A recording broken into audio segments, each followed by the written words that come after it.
Di sebuah desa kecil yang berada di tepi hutan rimba, tinggallah seorang gadis muda bernama Sukma. Sukma adalah anak yang ceria dan penuh rasa ingin tahu. Ia tinggal seorang diri dalam sebuah rumah kecil yang sederhana, dikelilingi oleh kebun sayur dan beberapa pohon tua yang rindang. Meski hidupnya sederhana, Sukma bahagia, terutama ketika ia bersama kakeknya yang tinggal tak jauh dari sana. Kakeknya adalah seorang penjaga hutan yang dihormati di desa. Ia dikenal memiliki pengetahuan mendalam tentang hutan, binatang, dan bahkan misteri yang menyelimuti tempat itu. Namun, usia tua dan penyakit membuat kakek Sukma semakin lemah. Pada hari terakhirnya, kakek memanggil Sukma ke tempat tidurnya. Dengan tangan yang gemetar, ia menyerahkan seekor burung gagak kecil ke pelukan Sukma. "Namanya Mako," kata sang kakek dengan suara parau. "Dia bukan burung biasa, Sukma. Mako adalah penjaga rahasia hutan ini. Jagalah dia baik-baik, dan dia akan melindungimu." Sukma menatap burung kecil itu. Bulu hitamnya belum sepenuhnya tumbuh, dan matanya bersinar dengan cahaya kebiruan yang tak biasa. Sukma mengangguk, meskipun ia belum memahami sepenuhnya arti dari kata-kata kakeknya. Ketika kakeknya meninggal keesokan harinya, Sukma merasakan kesedihan yang mendalam. Namun, ia menemukan kenyamanan dalam merawat Mako. Setiap hari, Sukma menghabiskan waktu bersama Mako. Pagi hari dimulai dengan memberi makan biji-bijian, lalu duduk bersama di bawah pohon raksasa yang berada di halaman rumah mereka, berbicara tentang segala hal, mengenai kakeknya, kehidupan di desa, dan impian-impian kecil Sukma. Mako akan mendengarkan dengan sabar. Matanya yang tajam selalu memperhatikan dengan penuh perhatian. Sukma sering merasa seperti berbicara dengan seorang sahabat, bukan seekor burung. Mako tumbuh menjadi burung gagak yang gagah, dengan bulu hitam berkilau dan tatapan tajam penuh kecerdasan. Namun, ada sesuatu yang lebih menonjol dari sikap Mako. Setiap kali Sukma merasa bingung atau cemas, Mako akan mendekat, kadang-kadang dengan cara yang aneh, seolah tahu apa yang dirasakan Sukma. Jika Sukma merasa sedih, Mako akan terbang melayang-layang di atasnya, mengeluarkan suara yang lembut seperti bisikan angin yang menenangkan. Seakan-akan burung gagak itu mencoba menghiburnya tanpa kata-kata, hanya melalui keberadaannya yang penuh ketenangan. Pada suatu hari yang cerah, Sukma merasa cemas karena sebuah masalah di desanya. Seorang petani telah kehilangan sebagian besar tanamannya akibat cuaca buruk, dan seluruh desa mulai merasa khawatir tentang panen mereka. Sukma, yang jarang merasa cemas tentang masa depan, merasakan beban tersebut dengan sangat dalam. Ia memutuskan untuk berjalan ke hutan untuk mencari ketenangan, berharap udara segar di sana bisa membuat pikirannya lebih jernih. Mako, yang biasanya terbang bebas di sekitar rumah, mengikuti Sukma tanpa diminta. Ketika Sukma sampai di pinggiran hutan, burung itu langsung terbang tinggi dan berputar-putar di atas kepala Sukma, seolah menunggu sesuatu. Sukma merasa tenang melihat Mako melakukan itu. Ia tahu bahwa Mako selalu tahu apa yang harus dilakukan ketika ia sedang bingung. Tiba-tiba, Mako terbang lebih tinggi, melewati pepohonan, dan melayang di atas hutan dengan kecepatan yang mengagumkan. Sukma merasa penasaran dan mengikuti jejaknya, berjalan lebih dalam ke dalam hutan yang sepi. Mako melayang kembali ke arah Sukma dan menatapnya dengan tatapan tajam, seolah memberi isyarat untuk mengikutinya lebih jauh. Tanpa ragu, Sukma mengikuti langkah-langkah Mako, dan setelah beberapa saat berjalan, ia sampai di sebuah tempat yang belum pernah ia lihat sebelumnya. Di sana, di tengah hutan yang gelap dan misterius, ada sebuah batu besar yang dipenuhi lumut hijau dan akar pohon yang menjalar. Batu itu tampak sangat kuno, seolah sudah ada sejak zaman yang sangat lama. Mako terbang mendekat dan bertengger di atas batu besar itu. Sukma merasakan getaran halus di udara, seperti ada sesuatu yang sedang terhubung dengan burung gagak itu. Mako menatapnya dengan tajam, lalu mengeluarkan suara serak yang tidak biasa. Suara itu bukan suara gagak biasa, itu terdengar seperti bisikan yang penuh makna, seolah ada bahasa yang tersembunyi di dalamnya. Sukma merasa takjub dan terdiam. Ia merasa ada kekuatan yang lebih besar di tempat ini, sesuatu yang lebih dalam dari yang bisa ia pahami. Mako, dengan sikap tenangnya, seolah mengajarkan Sukma untuk memahami rahasia ini. Sukma mendekati batu itu dengan hati-hati dan merasakan sebuah energi yang kuat mengalir dari dalam batu tersebut, menyatu dengan dirinya. Tiba-tiba, ia mendengar suara di dalam kepalanya, suara yang lembut tetapi penuh kekuatan. Hutan ini memiliki penjaga. Kau telah dipilih untuk menjadi bagian dari rahasia ini, Sukma. Mako adalah penghubung antara dunia manusia dan dunia roh. Hutan ini menjaga keseimbangan alam, dan Mako adalah kunci untuk menjaga semuanya. Sukma terkejut. Suara itu terdengar jelas, meskipun tidak ada orang lain di sekitar. Ia menatap Mako, yang hanya menatap balik dengan mata biru tajam, seperti memahami apa yang baru saja terjadi. Ia tidak tahu apakah itu hanya imajinasinya atau apakah hutan benar-benar sedang berbicara kepadanya melalui Mako, tetapi ia merasa ada sesuatu yang besar sedang terjadi. Jadi, Mako adalah lebih dari sekadar burung biasa, bisik Sukma pelan. Dia adalah penjaga, bukan hanya sahabatku. Mako mengangguk, seolah memberi konfirmasi. Sukma merasakan ikatan yang lebih dalam dengan burung gagak itu, ikatan yang tidak bisa dijelaskan dengan kata-kata. Mako bukan hanya peliharaan atau teman, dia adalah bagian dari sesuatu yang jauh lebih besar, sebuah kekuatan yang menjaga keseimbangan alam, sebuah rahasia yang hanya bisa dimengerti oleh mereka yang terpilih. Hari itu, Sukma tahu bahwa hidupnya tidak akan pernah sama lagi. Ia tidak hanya menjadi penjaga bagi Mako, tetapi juga bagi rahasia besar yang tersembunyi di dalam hutan, sebuah rahasia yang akan membawa mereka berdua ke dalam petualangan yang lebih besar, lebih berbahaya, dan lebih ajaib dari yang pernah ia bayangkan. Hutan di sekitar desa Sukma bukanlah hutan biasa. Di mata banyak orang, hutan itu hanyalah tempat yang penuh dengan pepohonan tinggi, semak belukar, dan jalan setapak yang berliku. Namun, bagi Sukma, hutan itu menyimpan banyak misteri, dan semakin ia menghabiskan waktu bersama Mako, semakin banyak keanehan yang ia temui. Setiap kali Mako terbang ke dalam hutan, Sukma merasa seolah burung gagak itu sedang membawa pesan. Sebuah pesan yang tidak hanya untuknya, tetapi mungkin untuk seluruh dunia. Sukma sering duduk di pinggir hutan, menunggu Mako kembali dari penerbangannya yang panjang. Ketika Mako kembali, kadang ia membawa benda-benda aneh yang tampak tidak berasal dari dunia manusia. Seutas tali emas, serpihan logam yang berkilau, atau bahkan sehelai kain berwarna biru muda yang tampaknya bersih meskipun hutan sedang diselimuti oleh hujan. Mako tidak pernah membiarkan Sukma melihatnya saat ia terbang jauh. Burung itu selalu menghilang dalam kegelapan hutan, seolah menyatu dengan alam. Sukma merasa ada rahasia yang lebih besar yang disembunyikan oleh Mako, namun ia tidak tahu apa itu. Keistimewaan Mako bukan hanya pada kecerdasannya, tetapi juga pada cara ia terhubung dengan hutan, seolah ada ikatan yang tidak terlihat antara burung itu dan kekuatan yang lebih besar di dalam hutan. Pada suatu pagi yang cerah, Sukma memutuskan untuk menyusuri bagian hutan yang lebih dalam, yang selama ini ia hindari. Hutan bagian itu dikenal dengan jalan-jalan yang terjal dan pepohonan yang sangat rapat, membuat siapapun yang mencoba untuk melaluinya akan merasa tersesat.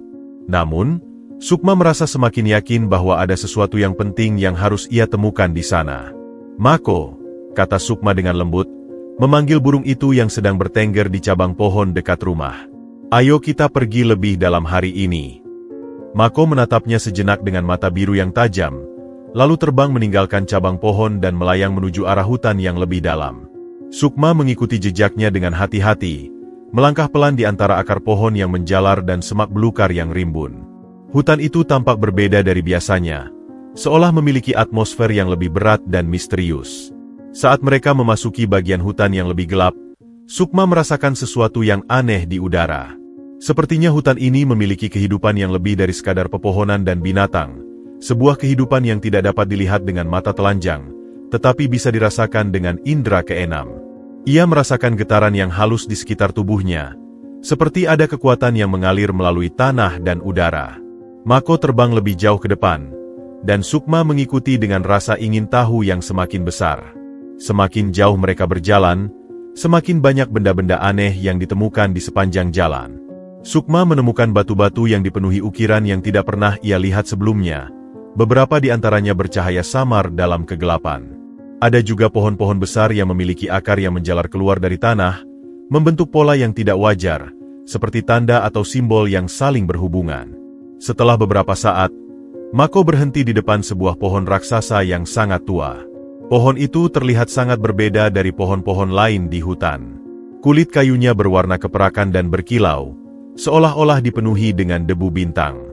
Akar pohon itu tampak seperti tangan yang menjulur ke tanah, mencari sesuatu yang tersembunyi jauh di bawah permukaan.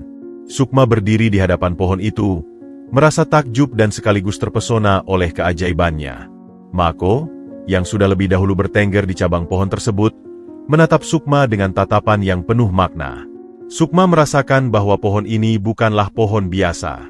Ia bisa merasakan energi yang mengalir dari dalamnya, seperti ada kekuatan besar yang terhubung dengan pohon ini dan, mungkin, dengan seluruh hutan. Mako, apa yang ada di dalam pohon ini? Tanya Sukma dengan lembut, meskipun ia tahu Mako tidak akan menjawab dengan kata-kata. Namun, anehnya, ia merasa seolah burung itu mengerti dan memberinya sebuah pesan tanpa suara. Mako terbang ke bawah dan tiba-tiba mulai menggaruk-garuk kulit pohon itu dengan cakarnya. Sukma terkejut dan mendekati pohon tersebut. Ia menatap lebih dekat dan menyadari bahwa ada celah kecil di antara akar pohon yang menjalar, seperti sebuah pintu tersembunyi. Pintu itu sangat kecil dan hampir tidak terlihat jika tidak diperhatikan dengan seksama. Dengan rasa penasaran yang semakin besar, Sukma membungkuk dan mencoba membuka pintu kecil itu. Ternyata, pintu tersebut terbuat dari bahan yang sangat keras, namun bisa dibuka dengan sedikit usaha. Ketika pintu itu terbuka, Sukma melihat sebuah ruangan kecil yang tersembunyi di dalam pohon. Di dalam ruangan itu, ada sebuah kotak kayu tua yang terkunci rapat. Sukma merasa tergerak untuk membuka kotak itu. Ia tahu bahwa ini adalah sesuatu yang penting, sesuatu yang telah lama tersembunyi di dalam hutan ini. Tanpa ragu, ia mengambil kotak itu dan mulai mencari cara untuk membukanya. Di sisi kotak, terdapat ukiran yang mirip dengan simbol yang ia lihat di batu-batu sebelumnya. Sukma menekan ukiran itu dengan jari, dan dengan suara yang halus, kotak itu terbuka. Di dalam kotak itu, ada sebuah gulungan kertas tua yang sudah agak rusak. Sukma mengambilnya dengan hati-hati dan membukanya perlahan. Di atas kertas itu tertulis sebuah pesan yang sangat kuno, ditulis dengan tinta yang hampir memudar.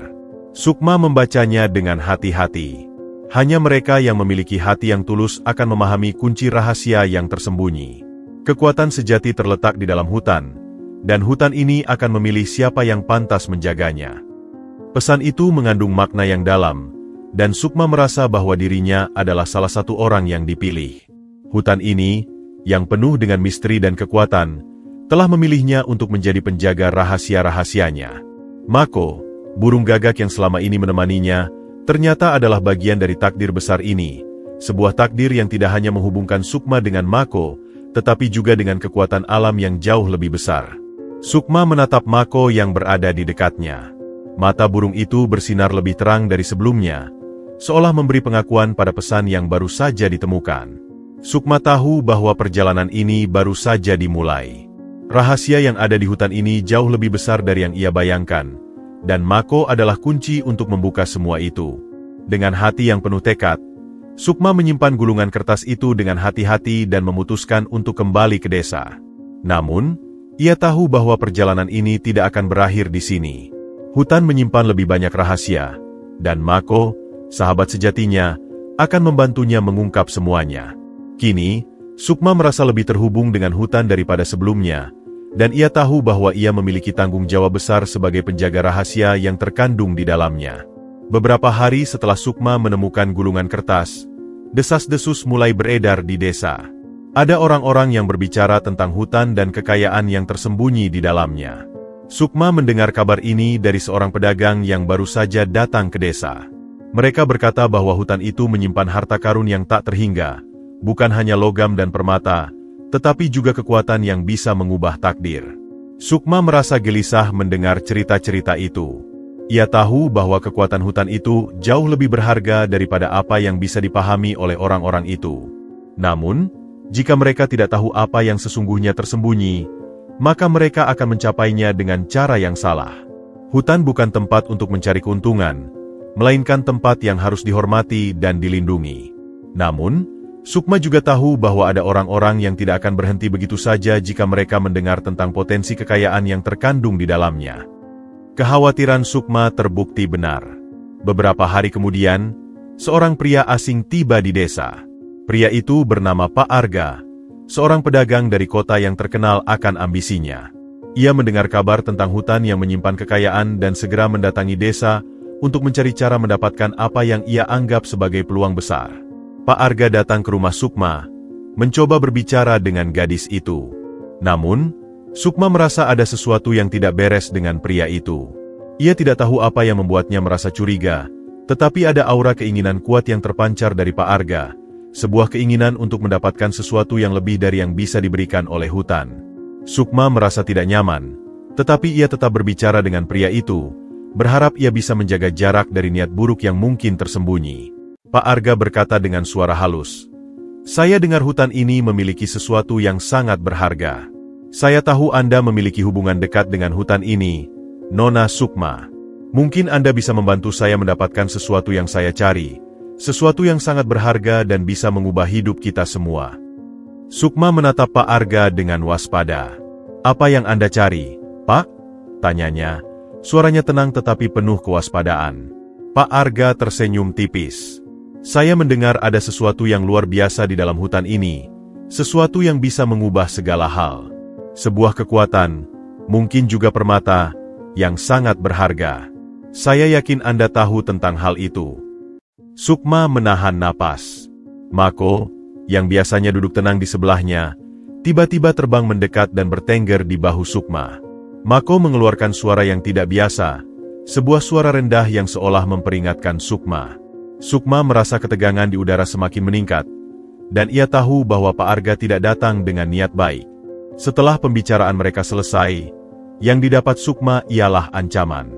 Ancaman jika Pak Arga tidak akan berhenti sampai di sini untuk mendapatkan semua yang ada di dalam hutan. Namun, ancaman Pak Arga bukan satu-satunya yang harus Sukma hadapi. Setelah beberapa hari, desas-desus semakin menyebar, dan beberapa orang mulai datang ke desa dengan niat yang sama. Mereka ingin mencari kekayaan yang konon tersembunyi di hutan. Sukma merasa terjebak di antara dua dunia. Dunia yang ingin melindungi hutan dan dunia yang terpesona oleh janji-janji kekayaan. Mako adalah kunci untuk menjaga rahasia hutan, dan Sukma tahu bahwa ia harus siap untuk menghadapi apapun yang datang, bahkan jika itu berarti berhadapan dengan orang-orang yang ingin menghancurkan keseimbangan alam demi keuntungan pribadi. Bersama Mako, Sukma harus bersiap untuk menghadapi ancaman yang datang dan melindungi rahasia yang tak terungkapkan sebelum terlambat. Hari demi hari, ketegangan di desa semakin meningkat. Sukma merasakan ancaman yang semakin nyata, dan ia tahu bahwa hutan, bersama Mako, harus dilindungi. Namun, dalam satu malam yang sepi, bencana yang tidak terduga datang. Sukma sedang tertidur lelap di rumahnya, sementara Mako terbang keluar untuk mencari makan. Ketika ia terbang kembali di tengah malam, Mako merasakan sesuatu yang aneh di udara, sesuatu yang mengganggu keseimbangan hutan dan memunculkan aura yang gelap. Ia segera kembali ke rumah Sukma, hanya untuk mendapati bahwa pintu rumah itu terbuka sedikit, seolah ada yang masuk.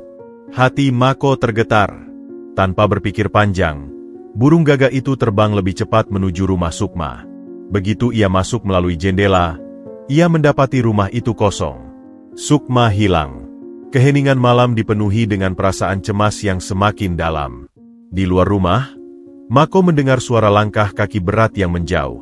Dalam sekejap, burung gagak itu terbang keluar dari jendela, berusaha mengikuti jejak yang tertinggal. Namun, ia tahu bahwa ia bukan hanya sedang mengejar orang yang menculik Sukma, ia juga mengejar sesuatu yang lebih besar, sebuah kebenaran yang selama ini tersembunyi. Sukma terbangun dengan cepat, merasa ada sesuatu yang sangat salah. Ia tidak berada di rumahnya lagi.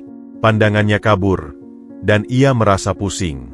Perlahan-lahan, ia mengangkat kepalanya dan melihat sekelilingnya. Ia berada di sebuah ruang sempit, di dalam sebuah bangunan yang tidak dikenalnya. Ruangan itu gelap dan dingin, hanya ada sedikit cahaya yang masuk melalui celah-celah kecil di dinding. Sukma menyadari bahwa tangannya terikat dengan tali yang kuat, dan meskipun ia berusaha untuk bangkit, ia merasa sangat lemah.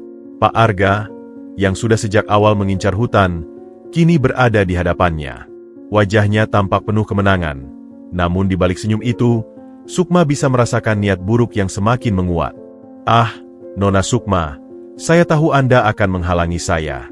Tapi saya sudah mempersiapkan segalanya dengan sempurna," kata Pak Arga, suaranya dingin dan penuh kebanggaan. "Hutan itu menyimpan sesuatu yang luar biasa, dan saya akan memilikinya. Anda hanya seorang gadis desa yang tidak tahu apa-apa tentang kekuatan yang sebenarnya. Sekarang, saya hanya perlu sedikit informasi dari Anda." Sukma menatapnya dengan tajam, meskipun hatinya berdegup kencang. Hutan itu bukan tempat untuk orang seperti Anda, jawabnya dengan suara penuh tekad. Jika Anda benar-benar ingin tahu, maka Anda akan menghadapi konsekuensinya. Hutan itu tidak akan membiarkan siapapun merusaknya. Pak Arga tertawa. Suara tawanya menggema di ruangan gelap itu. Hahaha, Anda masih tidak mengerti, bukan? Hutan itu tidak akan melawan saya. Kekayaannya terlalu besar untuk diabaikan. Semua orang di desa tahu tentang harta yang tersembunyi di sana, dan saya hanya perlu Anda untuk memberi saya jalan. Jika Anda membantu saya, mungkin saya akan membiarkan Anda hidup. Namun, Sukma tahu bahwa ini bukan hanya tentang harta. Pak Arga tidak hanya menginginkan kekayaan. Ia menginginkan kekuatan yang tersembunyi di dalam hutan itu, kekuatan yang lebih besar dari yang bisa dibayangkan oleh siapapun. Sukma merasakan ketegangan yang meliputi dirinya. Ia tahu bahwa dia harus segera keluar dari sana, atau Pak Arga akan menghancurkan semua yang ia cintai. Sementara itu, Mako terbang melalui hutan, merasa ketegangan yang lebih kuat daripada sebelumnya. Ia merasakan kekuatan yang mengalir lebih cepat dari biasanya, dan instingnya memberitahunya bahwa sesuatu yang sangat buruk telah terjadi.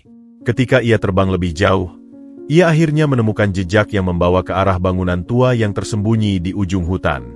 Dengan cepat, ia menelusuri jalan setapak yang terbengkalai, hingga akhirnya ia melihat bangunan itu di kejauhan.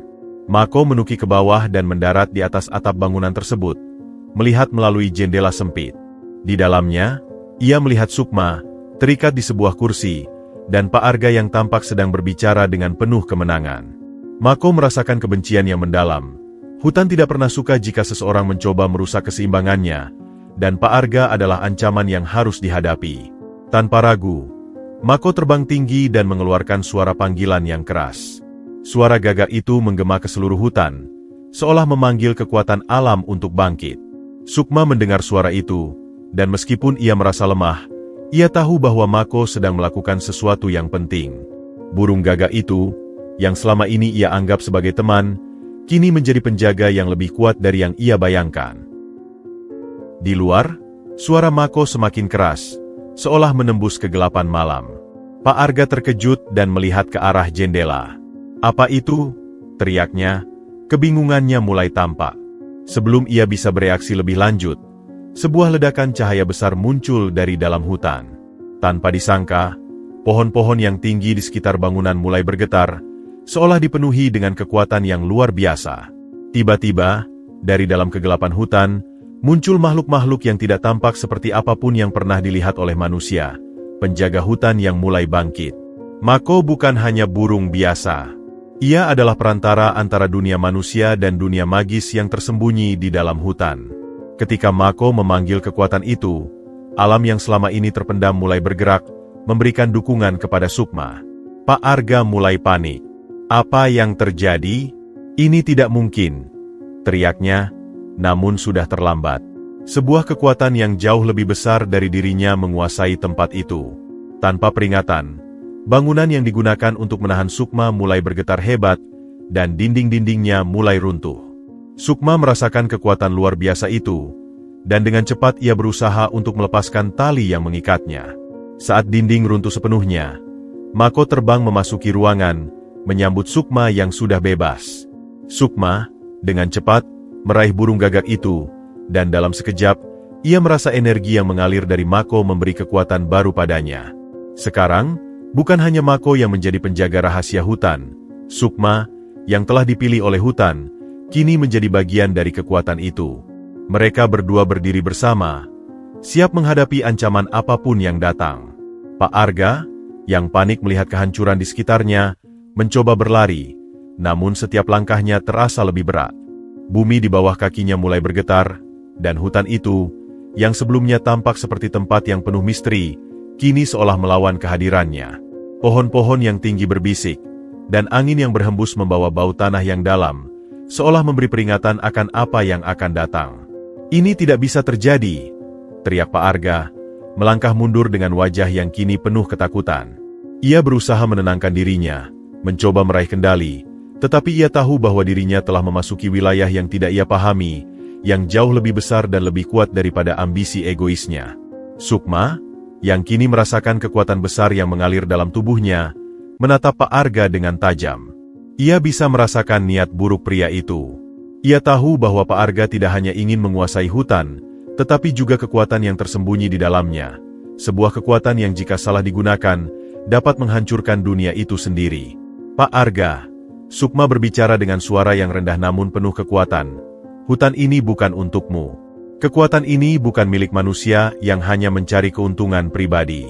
Hutan ini milik alam, dan mereka yang mencoba menguasainya dengan niat buruk akan menghadapi konsekuensinya. Pak Arga menatapnya dengan mata yang penuh kebencian. Kamu pikir aku takut padamu, Nona Sukma? Kau hanyalah gadis desa yang tidak tahu apa-apa. Kekayaan dan kekuatan yang tersembunyi di sini adalah milikku. Dan aku tidak akan membiarkan siapapun menghalangiku, termasuk kamu. Dengan kata-kata itu, Pak Arga mengeluarkan sebuah benda dari dalam jubahnya, sebuah cincin dengan batu hitam yang berkilau. Ia memegangnya erat-erat, dan dalam sekejap, cincin itu mengeluarkan cahaya merah yang menyilaukan. Sukma merasa getaran yang kuat di udara, sebuah energi gelap yang memancar dari cincin itu. Pak Arga telah menggunakannya untuk memanggil kekuatan kegelapan yang ingin ia kuasai, sebuah energi yang bisa mengendalikan alam, namun jika digunakan dengan cara yang salah, bisa merusak keseimbangan seluruh dunia. Sukma merasakan beban energi itu di udara, dan Mako, yang terbang di atasnya, mengeluarkan suara keras, memperingatkan Sukma untuk berhati-hati. Burung gagak itu kemudian terbang lebih dekat, mengelilingi Pak Arga dengan gerakan yang cepat. Sukma menatap cincin yang bersinar itu dan tahu bahwa satu-satunya cara untuk mengalahkan Pak Arga adalah dengan menghentikan kekuatan yang dipancarkan dari cincin tersebut. Cincin itu tidak akan membantumu, kata Sukma dengan penuh tekad. Kekuatan yang kamu cari tidak bisa dikendalikan dengan niat jahat. Hutan ini adalah tempat yang menjaga keseimbangan, dan kamu tidak akan bisa menguasainya. Pak Arga tertawa. Suaranya semakin gila dan penuh dengan kegilaan. Keseimbangan? Kekuatan ini sudah berada di tanganku, dan aku akan menggunakannya untuk memerintah. Hutan ini, alam ini, semuanya akan tunduk padaku. Dan kamu, Sukma, akan menyesal pernah mencoba melawan aku. Dengan kata-kata itu, Pak Arga mengangkat tangannya dan mengarahkan cincin itu ke arah Sukma. Seketika, gelombang energi gelap itu menyambar, membelah udara dengan kekuatan yang menghancurkan. Sukma merasa hawa dingin yang tajam melanda tubuhnya. Ia tahu bahwa jika ia tidak berhati-hati, energi itu bisa menghancurkannya. Namun, ia tidak mundur. Ia tahu bahwa hutan dan kekuatan alam telah memilihnya untuk melindungi rahasia dan keseimbangannya. Bersama Mako, aku tidak akan mundur, pikir Sukma dalam hati, menatap Pak Arga dengan penuh keberanian. Aku adalah bagian dari hutan ini, dan aku akan melindunginya. Mako, yang terbang rendah di sekitar Sukma, menyadari bahwa saat ini adalah waktu yang tepat untuk bertindak. Burung gagak itu mengeluarkan suara panjang, seolah mengingatkan seluruh alam tentang perannya sebagai penjaga rahasia. Mako kemudian terbang lebih tinggi, memusatkan energi alam yang selama ini mengalir melalui dirinya, dan dengan sebuah teriakan keras, ia menyemburkan cahaya putih yang kuat dari mulutnya.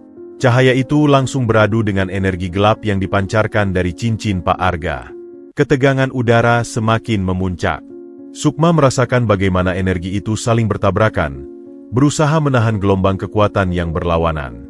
Namun, cahaya putih yang dipancarkan oleh Mako semakin kuat, dan dalam beberapa detik, energi gelap itu mulai melemah. Pak Arga, yang melihat kekuatannya terkikis begitu cepat, berteriak marah. Tidak mungkin. Ini tidak bisa terjadi. Ia mencoba mengalihkan energi dari cincin, tetapi semakin ia melawan, semakin ia merasa kekuatan itu lepas kendali. Cincin itu, yang sebelumnya bersinar terang, kini mulai meredup, seolah ia tidak bisa lagi menahan energi yang begitu kuat dan murni. Sukma merasa hatinya semakin kuat, dipenuhi dengan semangat yang tidak pernah ia rasakan sebelumnya. Ia merasakan energi alam berdesir di sekelilingnya, seolah hutan itu sendiri memberinya kekuatan. Dengan keberanian yang tak tergoyahkan, Sukma melangkah maju, mengangkat tangannya ke udara, dan memanggil energi dari dalam dirinya. Hutan ini akan selalu melawan siapapun yang mencoba merusaknya, kata Sukma dengan lantang, suaranya menggelegar. Kekuatan alam ini tidak untuk dihancurkan. Dengan sekejap, cahaya putih yang dipancarkan oleh Mako bergabung dengan kekuatan yang dipanggil Sukma dari dalam dirinya. Gabungan kekuatan itu, sebuah energi yang murni dan penuh dengan keharmonisan alam, melesat ke arah Pak Arga dengan kecepatan yang tak terduga. Dalam satu serangan dahsyat, cincin yang dipakai Pak Arga meledak, menghancurkan energi gelap yang ada di dalamnya. Pak Arga terlempar ke belakang, kehilangan kendali atas kekuatan yang ingin ia kuasai. Sukma berdiri tegak, memandang Pak Arga yang terjatuh ke tanah, lemah dan tak berdaya. Hutan kembali tenang, keseimbangan yang telah terganggu kini mulai pulih. Mako terbang rendah, berputar di sekitar Sukma, yang kini merasakan keberhasilan besar, tidak hanya dalam melindungi hutan, tetapi juga dalam memahami bahwa ia adalah penjaga kekuatan yang jauh lebih besar daripada yang ia bayangkan. Pak Arga, yang kini terkulai lemah, hanya bisa terdiam. Ia akhirnya menyadari bahwa ia telah salah menilai hutan ini dan kekuatannya. Dan, seperti yang Sukma katakan, hutan itu tidak bisa dikuasai oleh siapapun yang tidak mengerti cara menghormatinya. Dengan perlahan, Sukma mengangkat pandangannya ke langit, merasakan kedamaian yang kembali menyelimuti hutan yang telah ia jaga dengan sepenuh hati. Mako, penjaga rahasia, ada di sampingnya, mengawasi dengan bijaksana. Keseimbangan hutan telah dipulihkan, tetapi tugas mereka sebagai penjaga baru saja dimulai.